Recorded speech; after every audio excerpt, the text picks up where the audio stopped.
नमस्कार। Ramanand technical classes में आप सभी स्टूडेंटों का स्वागत है।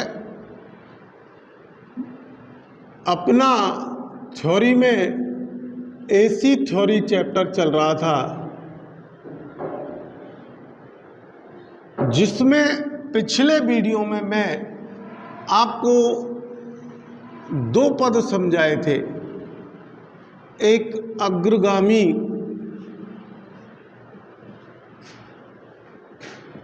लीडिंग,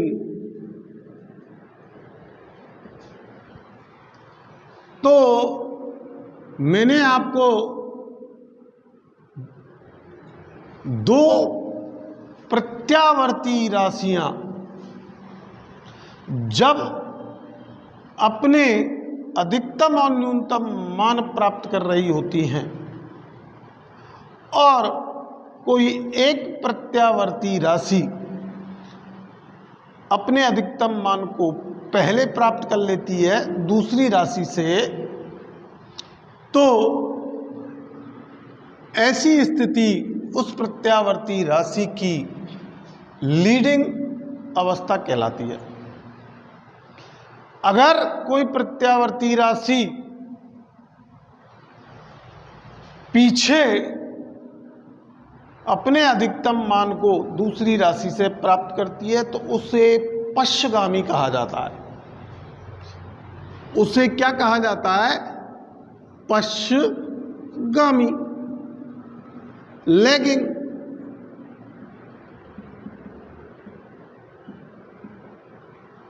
जिसको मैंने धारा और वोल्टता के आधार पर समझाया था आपको कि जैसे शून्य से वोल्टेज निकल करके और अपने अधिकतम और न्यूनतम मानों को प्राप्त करती है, लेकिन जब करंट चलती है तो वो किसी कोणीय यानी किसी समय बाद, जैसे तो यहां तो अगर कोण लें तो मैंने लिया था कि 30 डिग्री कोण, वोल्टेज 0 डिग्री से निकली और 30 डिग्री कोण से धारा ने निकलना शुरू किया। करंट निकल करके गई।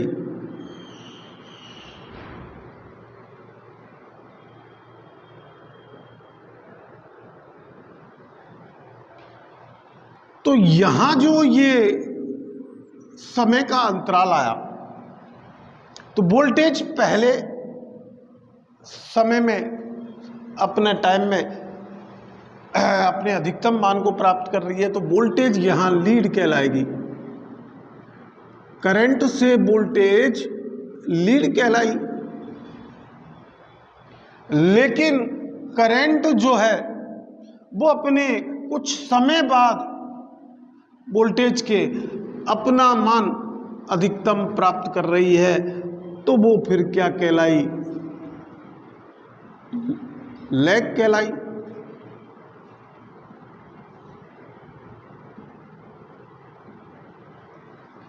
तो ये स्थिति वोल्टेज और धारा में ही चलती है। ये स्थिति वोल्टेज और धारा में ही चलती है। क्यों? इलेक्ट्रिकल सर्किट में हम वोल्टेज और करंट में ही लीडिंग और लैगिंग स्थितियां देखेंगे।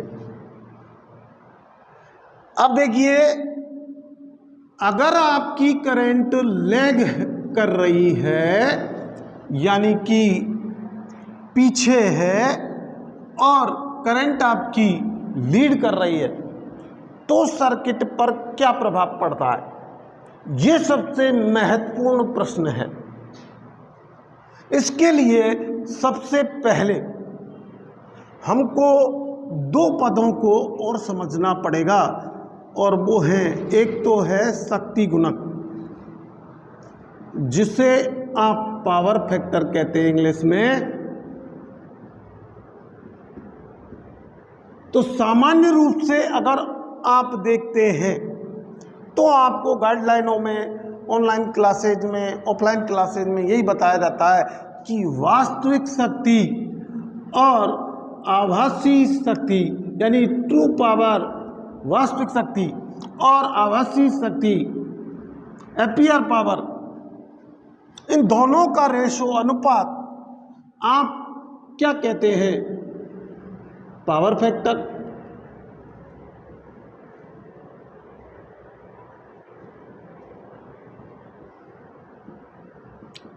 अब देखिए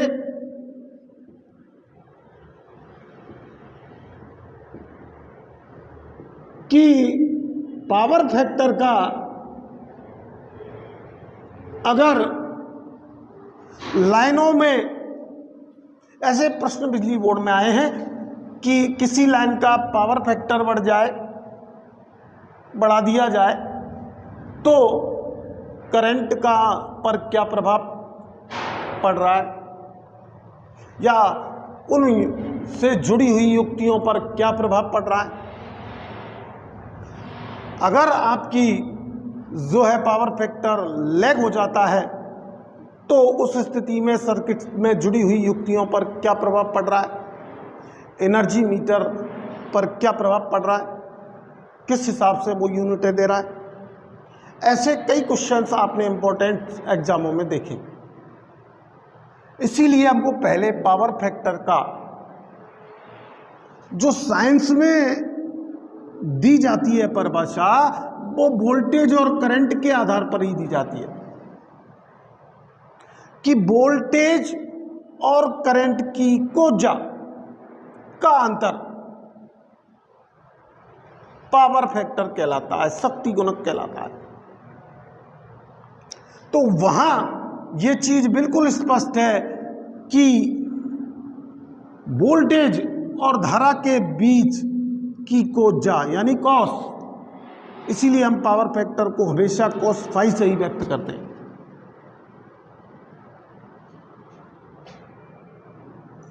वोल्टेज और धारा के बीच के कोजा के अंतर को ही हम पावर फैक्टर कहते हैं। तो अब यहां देखें तो वास्तविक शक्ति, ट्रू पावर और आभासी शक्ति जैसे मात्रक के रूप में इसे व्यक्त किया जाता है, तो KW बटे KVA का अनुपात पावर फैक्टर कहलाता है। आगे जब आप पढ़ते हैं तो एक दूसरी परिभाषा ये भी निकलती है हमारी, वो प्रतिबाधाओं के, इम्पीडेंस के आधार पर और प्रतिरोध के आधार पर दी जाती है। तो उसके लिए हमें पावर ट्रायंगल और इम्पीडेंस ट्रायंगल देखना होता है। अब देखिए ये एक ट्रायंगल है,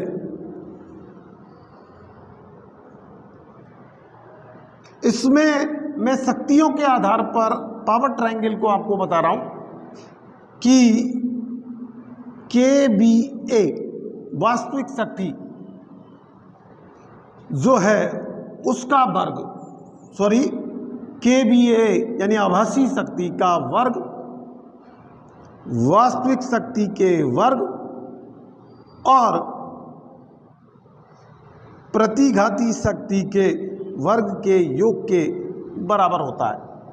ये संबंध जो है इस ट्रायंगल से ही आता है, क्योंकि हम जानते पाइथागोरस प्रमेय के आधार पर कर्ण का स्क्वायर बराबर आधार का स्क्वायर और लंब का स्क्वायर। अब इस ट्रायंगल में ऐसे इसको क्यों व्यक्त किया गया, इसको भी समझिए आप कि प्रतिरोध में जो है वास्तविक शक्ति पाई जाती है, तो प्रतिरोध में जो पाई जाने वाली शक्ति है वो वास्तविक शक्ति कहला रही है। और इंडक्टर और कैपेसिटर यानी आपके reactive inductance XL and capacitive reactance जो है उसके कारण जो शक्ति उत्पन्न होती है उसे आप जो है प्रतिघाती शक्ति कहते हैं। अब वो जो है आपके 90 डिग्री कोण पर आने के कारण करंट का कितने डिग्री के कोण पर वोल्टेज के साथ आ जाने के कारण आता है 90 डिग्री के, जबकि करंट और वोल्टेज प्रतिरोधी परपथ में 0 डिग्री पर चलती हैं। ये आप शुद्ध प्रतिरोधी परपथ में देखोगे। तो ये सारी बातें इस ट्रायंगल से ही हो जाती हैं पूरी। अब देखिए यहां जो संपूर्ण प्रतिबाधा है एम्पीडेंस, उसके कारण जो शक्ति है वो आपकी आभासी शक्ति है। तो यहां आप पाइथागोरस प्रमेय के हिसाब से लिखें तो KVA स्क्वायर बराबर KW square plus KVAR square.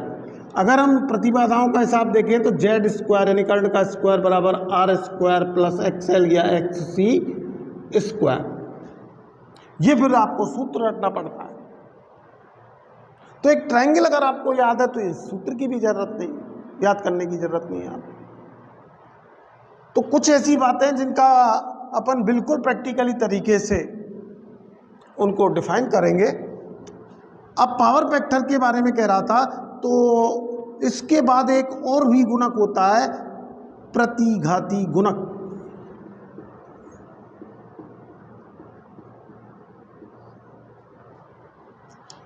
Reactive factor,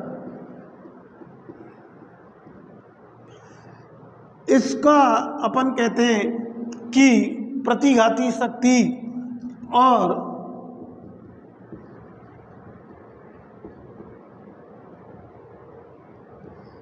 आभासी शक्ति का अनुपात आप जो है प्रतिघाती गुणक या रिएक्टिव फैक्टर के नाम से जानते हैं, जिसे RF से प्रदर्शित करते हैं और ये साइन फाई से व्यक्त किया जाता है।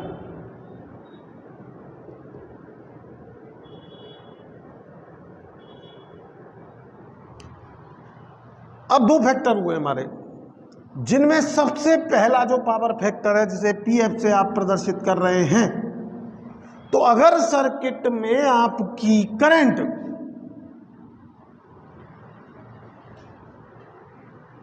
लैग कर रही है तो उस सर्किट का पावर फैक्टर भी लैग करेगा, यानी कि पश्चगामी होगा। और पावर फैक्टर के पश्चगामी हो जाने के कारण आपका एनर्जी मीटर जो है तेजी से यूनिट बनाएगा, विद्युत खर्च बढ़ा देगा, लाइनों में ऊष्मा उत्पन्न करेगा, युक्तियों की दक्षता कम हो जाएगी। वो कैसे कम होगी इसकी भी हम जो है डिटेल देखेंगे। अगर आपका पावर फैक्टर लीड करता है तो ऊष्मा कम जनित होगी, ऊर्जा मीटर जो है आपका कम रीडिंग देगा, मशीनों की दक्षता उच्च होगी। ये आप जो है सर्किट में पावर फैक्टर की स्थिति होने पर युक्तियों पर प्रभाव देखते हैं। तो यहां लैग किस या लीड करंट जब हो जाती है तो उस स्थितियों में पावर फैक्टर भी हमारा लैग या लीड हो जाता है और युक्तियों की दक्षता पर प्रभाव पड़ता है। और बिजली बोर्ड हमको एक अगर लैगिंग हो जाता है पावर फैक्टर तो अतिरिक्त भार भी जो है शुल्क भी लगा देता है आपको, जिसका कंज्यूमर को कोई नॉलेज नहीं होती कि वो क्यों बढ़ के आया। लेकिन एक इलेक्ट्रिशियन को इस बात की नॉलेज होनी चाहिए कि पावर फैक्टर कम होगा तो बिजली कंपनियां या आप बिजली बोर्ड में कार्य कर रहे हैं तो आप जो है उसको उपभोक्ता पर उसका शुल्क बढ़ा करके डालेंगे। इसलिए आप समय समय पर पावर फैक्टर को जो है शक्ति गुणक को सुधारते हैं, और शक्ति गुणक जो है सुधारा जाता है उसकी दो ही विधियां आप पढ़ते हैं कि उस परपथ में क्षणिक समय के लिए तुल्यकालिक मोटर यानी सिंक्रोनस मोटर चला करके और पावर फैक्टर को इम्प्रूव किया जा सकता है, या उस परपथ में कैपेसिटर को समांतर में जोड़ करके और पावर फैक्टर को इम्प्रूव कर सकते हैं। ये दो ही विधियां पढ़ते हैं आप। तो इन दो ही विधियों से यानी सिंक्रोनस मोटर से और कैपेसिटर से ही क्यों आपका पावर फैक्टर इम्प्रूव हो गया, ये चर्चा हमारी ऐसी थ्योरी में ही होती है जो आपको निम्मी की बुक में मिलेगी और किसी गाइडलाइन या और किसी किताब में आपको ये नहीं मिलेगा। अब देखिए, दो अवस्थाएं देखी धारा की, एक अग्रगामी यानी लीड कर गई या सर्किट में पश्चगामी हो जाती है यानी लैग कर जाती है, तो उस परपथ का पावर फैक्टर भी प्रभावी होता है। अब यहां इससे अगली बात जो आती है, जिसको मैंने पहली वीडियो में ये कहा था कि आपको दो युक्तियां देखने को मिलेंगी, एक प्रेरक इंडक्टर और एक धारित्र कैपेसिटर। तो इन युक्तियों को देखने से पहले प्रेरक आपको प्रेरण समझना होगा, इंडक्शन समझना होगा। प्रेरकीय युक्तियों को अगर समझना है यानी आपको ट्रांसफार्मर, ब्लास्ट यानी चौक या इंडक्शन मोटर, इनकी अगर कार्य प्रणाली को समझना है, इनके फंडामेंटल्स के बारे में आपको जानना है, तो आपको इंडक्शन के बारे में सबसे पहले डीपली देखना होगा। तो देखते हैं, देखिए इंडक्शन क्या होता है। हालांकि मैं आवेश उत्पन्न करने की विधि में प्रेरण शब्द इस्तेमाल कर चुका हूं और व्यावसायिक स्तर पर भी मैं आपको बता चुका हूं कि प्रेरणिक विधि द्वारा हमारा विद्युत का उत्पादन हो रहा है। तो इस का सबसे ज़्यादा जो खुलासा प्रैक्टिकली रूप से किया वो फैराडे ने किया। उन्होंने देखा कि जब चालक और चुंबकीय क्षेत्र संपर्क में आते तो ईएमएफ उत्पन्न होता है, और किसी चालक में एसी प्रवाहित की जाती है तो उतने ही मान का उसके चारों ओर एक चुंबकीय क्षेत्र बनता है और जो उस चालक को काट देता है, और फिर एक ईएमएफ उत्पन्न होता है, तब भी एक ईएमएफ उत्पन्न होता है। तो दो बातें आई सामने, एक तो चालक और चुंबकीय क्षेत्र संपर्क में आए, और दूसरी किसी चालक में एसी जाए तो ईएमएफ उत्पन्न हो रहा है। तो इस स्थिति को उन्होंने प्रैक्टिकली रूप से देखा और उन्होंने ईएमएफ के भी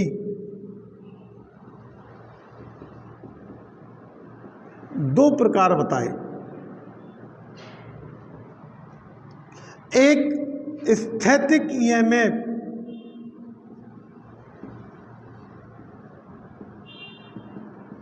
दूसरा गतिज ईएमएफ।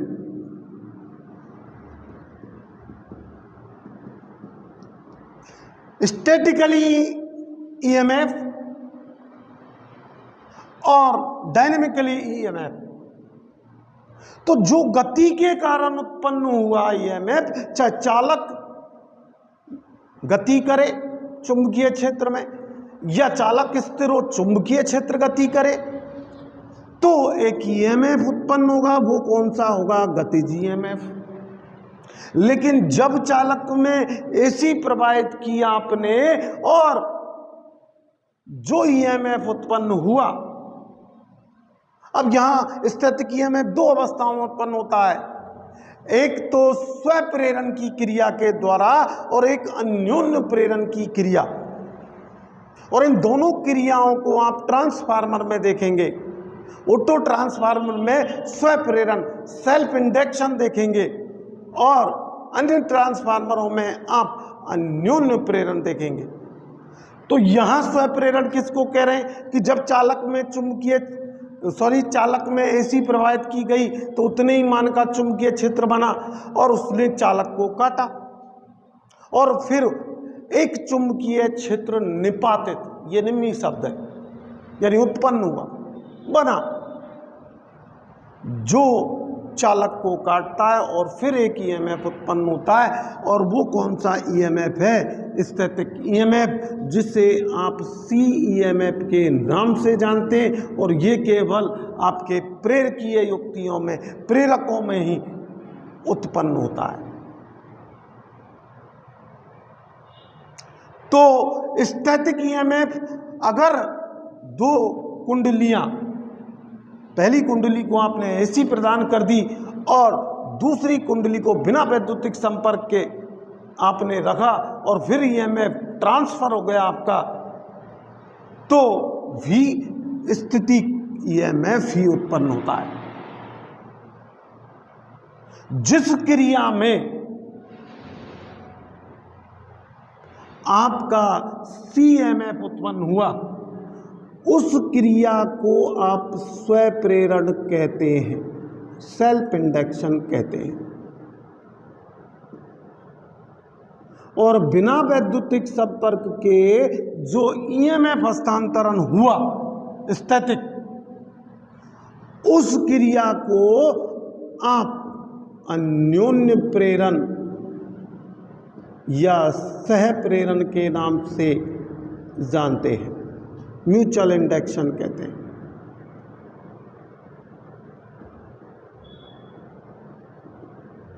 तो क्या ट्रांसफार्मर में इन दोनों चीजों को नहीं पढ़ेंगे हम? प्रेरण जो है, अब आपने देखा कि प्रेरण भी दो प्रकार का हुआ। प्रेरण की क्रिया तो हुई, घटना तो हुई, लेकिन उसमें क्रियाएं दो प्रकार हुई कि एसी जब आई चालक में तो स्वप्रेरण की घटना घटी, उसके कारण ईएमएफ हुआ। और अगर आपकी एसी किसी कुंडली में दी गई तो बिना वैद्युतिक संपर्क के ईएमएफ ट्रांसफर हुआ, उसे आपने अन्योन्य प्रेरण कहा। और ऐसे दोनों ही स्थितियों में उत्पन्न ईएमएफ को हम स्थैतिक ईएमएफ के नाम से जानते हैं। लेकिन जहां चालक और चुंबकीय क्षेत्र गति कर रहे हैं, यानी आपका चाहे चुंबकीय क्षेत्र घूमे या चालक घूमे, कोई भी एक गति करेगा तो आर्मेचर के सिरों पर, जो चालक के सिरों पर ईएमएफ उत्पन्न होता है, वो गतिज ईएमएफ होता है। और इसी से संबंधित फैराडे ने, चूंकि चुंबक थी और चालक को उसके बीच गति कराई गई थी, इसीलिए उन्होंने अपने दो नियम दिए, जिन्हें फैराडे के विद्युत चुंबकीय, फैराडे के विद्युत चुंबकीय प्रेरण के नियम कहते हैं, जिन पर आपका अल्टरनेटर, आपकी जनरेटर यानी आपका प्रत्यावर्तक, आपका डीसी जनयंत्र और आपकी एसी मोटर और आपकी जो है डीसी मोटर, इसी सिद्धांत पर आप कहते हैं कि कार्य करती हैं। तो अब फैराडे ने जो विद्युत चुंबकीय प्रेरण के नियम दिए, उन नियमों को आप कहते हैं कि जब चालक, पहला नियम आपको बता रहा हूं मैं कि जब चालक और चुंबकीय क्षेत्र संपर्क में आते हैं तो सदैव एक ईएमएफ उत्पन्न होता है। ये फर्स्ट नियम है उनका, फैराडे का। दूसरा जो नियम उन्होंने कहा है वो क्या कहा है कि इस ईएमएफ का मान फ्लक्स परिवर्तन की दर के समानुपाती होता है।